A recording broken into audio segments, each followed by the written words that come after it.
If there's one thing that drives President Donald Trump nuts, it's giving taxpayer money to people who don't deserve it.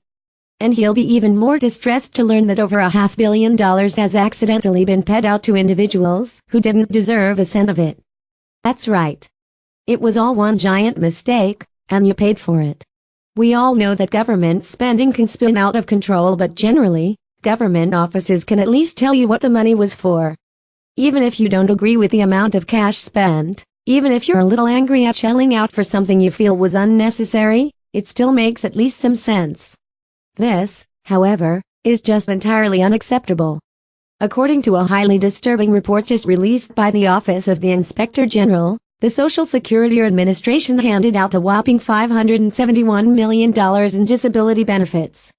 But it was all one giant mistake. The Social Security Administration improperly disbursed an estimated $571 million in disability benefits to people who had already returned to work, according to a government audit report. Of the overpayments, nearly $201 million of the improperly disbursed benefits checks was due to the administration's slow processing, and almost $371 million was the fault of the beneficiaries who didn't complete paperwork on time, the Office of the Inspector General wrote in a report released Tuesday. Well, that's just great. People often joke about the administrative incompetence of government agencies, but this takes the cake. If you aren't familiar with this particular process, those receiving disability benefits from the SID are granted a trial work period before they stop getting payments. Recipients must then report back to the government when they start working so the SID can conduct continuing disability reviews to figure out if the individual should keep getting benefits.